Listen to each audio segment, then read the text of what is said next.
did post the follow-up here, and we do not make any distinguish between them.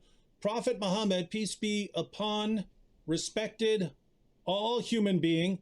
He was sent as a mercy to all mankind. La hawla wa la quwwata illa billah. That's what he says. So Muhammad was sent as a mercy to all mankind. He respected all human beings. Guys, is it true that Muhammad respected all human beings? Come on, CP, you can't refute that. It's 21:107 the Quran. He's a mercy unto all mankind. Come on, refute it. The mercy prophet in chapter 8, verse number 12. Can you show us, Sam, what it says, or David? Verse 12, right? Yeah, let me get it for you right here. Chapter 8, verse 12. Come on, he's a mercy. What's wrong with you, CP? I don't know why you have this anger in your heart. Yeah. What's wrong? Okay, let me read it for you. I don't know, man. This guy used to be nice. What happened? When your Lord inspired the angels, saying, I am with you. So make those who believe stand firm. I will throw fear, terror into the hearts of those who disbelieve. Then strike the necks and strike their fingers, each of their fingers. Okay, why Muhammad, after he captured his prisoners, he is cutting their fingertips? He is a mercy. If we go in the hadith, we will find, and this is in Sahih al-Bukhari or other hadith, we will find Muhammad, he captured a group of people who supposedly took some camels, and they killed, they said, it says in the hadith, they killed a shepherd. He brought them, he cut their feet, he cut their hands, and he gouged out their eyes. That is torture. That is not a punishment. Punishment is something, and torture is something else. Secondly, if I ask you, I don't know, David or Sam, is a crucifixion something from Allah or from the Roman? Is that torture or this is a penalty? Friend, you're confusing me, CP. You're saying what Muhammad did was torture? Well, isn't it obvious, putting nails in the eyes of somebody? But merciful, CP. That's what the Quran says. That's got to be mercy. You just don't understand. That's merciful. What about crucifying a person, put him in the cross, cutting his hands, cutting his feet, and putting nails, and let him die slowly? Is that a penalty or this is torture? He doesn't understand. Anything he does, even if it's torture, it's merciful torture. Come on, CP. It's merciful torture. Okay, what isn't it true? Because maybe they will say to you, this is a hadith. We don't accept the hadith. Merciful. But isn't it the Quran says in chapter 5, verse number 33, yes, that the penalty of those who wage war against Allah, and by the way, here war is not about war as you think. As an example, now I'm waging war against Allah. I speak against Allah. So the punishment for me for doing that is cutting my hands, cutting my feet, and crucifying me, and putting nails in my eyes. Now, CP, curiously, I have two things for you. Isn't that true that this punishment in 533 is the same punishment that Pharaoh threatened against the sorcerers? He said that he would crucify them or chop off their hands and feet of opposite sides? Absolutely. And here we notice that Allah and Pharaoh, they share the same penalty. What? So Pharaoh was a messenger of Allah. Not only that, this is a scientific mistake. History mistake, because is the crucifixion is something done in the time of the Pharaoh? There was no crucifixion in time of it. There was impalement, but not crucifixion. Yeah. So here again, Muhammad is making another stupid mistake. Okay. And why is adopting the Roman or the Pharaoh crucifixion? Exactly. Now here's my question for you then. What do you do with Qurfa? Was he merciful in torturing her? Qurfa? Qurfa, she was the enemy of the Prophet. Over the age of 80, he tied her legs in 2 camels, and he ordered them to run in 2 different directions, and he cut her 2 pieces when she was alive. Wow. And that's absolutely, thank God there's no video camera at that time. You see, everything you saw in ISIS is nothing compared to the ugliness behave of Muhammad. Nothing. Yeah, but CP, that's da'if. Come on, Qurfa, that's da'if, brother. Da'if. No, the story of Qurfa is authentic and all Muslims believe in it. And not only that, they praise it. Not a single Muslim, he said it's not true story. Okay. So, my Muslim friend, support good and righteousness. You've said that Muhammad respected all human beings and was sent as a mercy to all mankind, and yet we know that Muhammad chopped people's body parts off, burned their eyeballs out with hot nails, and would have a woman ripped apart by having camels go in opposite directions. So tying her body parts up to the camels and then making the camels go in opposite directions and ripping her apart. So, man, if that's mercy, I would hate to see what violence is. Yeah, if that's the mercy. Go ahead. Muhammad tried everything, David. He tried everything to scare people. Terror have stages for Muhammad. So, as an example, when Muhammad he saw Muslim women, he said to them, "Oh, women, give it charity." He want their money because most of you will go to hell. So, in order to get your money, he scared the hell of you. And women start taking their ears and their bracelet and give it to Muhammad. Muhammad he saw the Christian, chapter 4, verse number 47.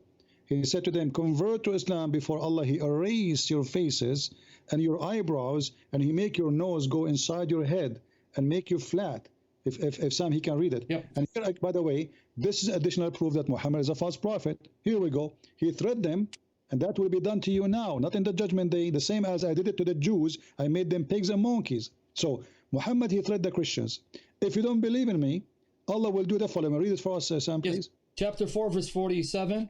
O you who believe in the scripture, believe in what we have revealed, confirming what is with you, before we efface faces, and then it says, by making them like the back of an X, in the parentheses, the commentary of Halali Khan, without nose, mouth, eyes, etc., and turn them hindwards, or curse them as we curse the Sabbath breakers, and the commandment of Allah is always executed. Allahu Akbar! This is a false prophecy, David or Sam? Definitely. Because he promised, if you don't believe in me, Allah will do that to you. This is not in the judgment day, because it says the same as we did already to the people of the Sabbath. What he did to the people of the Sabbath, they did fishing in Saturday. Allah, he made them pigs and monkeys. So now, after 1400 years ago, until now, not a single Christian, Allah, he did that to him. Additional false prophecy, because it's prophecy, isn't it? Yes. When I say Allah will do this to you if you don't believe in me, and that is in his time, not after he died. If you don't believe in me, Allah will erase your faces and make them in a funny way. I mean, look at the description. If you read this, you will get scared. Really, this is true. Imagine, Yeah, but CP, since we're on mercy, I want you to help us see how merciful Allah was to his wives. For example, Muhammad married Aisha when she was 9. When he 6. died, she was 18. And all 6. the other wives were in their teenage years, and left them with no children, and they could not marry. And Aisha lived for many years childless without a husband. Was that merciful to do that to these women? Muhammad, he forbid his wives from marrying after him. And that is showing you that he is suffering from mental illness. If you ask any Muslim, a woman who is divorced or she is a widow, is it better for her to stay married, to stay single, or to marry? They say no, it's better to get married, because that will prevent her from doing wrong. All right? And then suddenly, just because they are the wives of Muhammad, that is a privilege to Muhammad, and no one else have such a privilege. And here you ask yourself, one of the common things cult leader they share, they make a privilege for their own. The privilege is about money, about sex, about power. Is that correct, Sam? So Muhammad here, he made in chapter 33, if you read it, chapter 53, it says, Allah allow me to marry this and have sex with this and sex and this and this and this and this and this and this, and any believing women, she gave herself to the Prophet so he can F her. And this is a privilege only to the Prophet. Question, what does privilege have to do with Islam? Precisely. What does it have to do with the prophethood? Did God of Moses give Moses a privilege that any woman, she can sleep with him as a privilege to him only, not to the Jews? Why Muhammad, he can have unlimited women, and Muslim, they can have only 4? Because Muhammad have a privilege. Muhammad have the privilege of the booty. And the top of that, any woman, she want to give herself to the Prophet, and even if she is married, you see, it says any believing woman, not a single woman, any believing woman, she want to give herself to the Prophet, it's a privilege for him. And here you notice that Muhammad must be a false prophet immediately. I saw an article, there's a list of false cult leaders. All of them, they slept with the women who believe in them as a prophet. All of them, with no exception. Now, CP, to add to the story, because I want them to see how wicked, cruel, unmerciful he was, even to those who loved him. So you heard what he said. Muhammad left, at that time, his 9 wives. When he married most of them, they were in their teenage years. So when he died, most of them were in their early 20s. Aisha was 18. Left them all widows and in their early 20s. Aisha 18. No children, no husbands for the rest of their lives. And some of them lived to be in their 50s and 60s. And he's supposed to be a mercy. But here's another one. What about Sauda bint Zama'a? What did he do to her? Because the hadith says she was a very huge fat lady and one of the wives. But what did he do to her? Because he wasn't attracted to her. Sauda, a woman, the hadith, Bukhari says she was a huge fat lady. And Muhammad wasn't attracted to her. So what did he want to do and what did she do? He decided, she heard the news he would divorce her. So Aisha, she is smart. She said to her, listen, I have my influence on him. He like kids like me and the young one. So I will have my influence. And if you give me your day, we can make an agreement. And that appear in chapter 4, verse 128 in the Quran.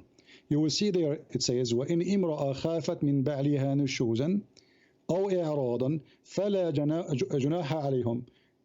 Read the verse for us. Yeah, let me read it. Listen, guys, this came as a verse in the Quran to justify what he did to her. I'm going to read it. 128. We have articles on this as well. And if a woman, guys, pay attention. If a woman fears cruelty or desertion meaning her husband deserting her, on her husband's part, there is no sin on them both if they make terms of peace between themselves. And making peace is better, and human inner selves are swayed by greed. But if you do good and keep away from evil, verily Allah is ever well acquainted with what you do. So how Muhammad here, the hypocrite, he gave, it's okay to be nushuz. You see, the word nushuz is the same word used in chapter 4, verse number 34, where it says, if a woman she do nushuz, we beat her. But a man in Islam, if he do nushuz, it's okay. The women, she have to agree. Otherwise, he will throw her in the street. The poor woman Sauda, she became old, and now Muhammad is going to throw her in the street. So what is the solution? She agreed in the terms and conditions which made by Muhammad and Aisha, that her day will be given to Aisha. And one day more to Aisha mean what? Mean more money.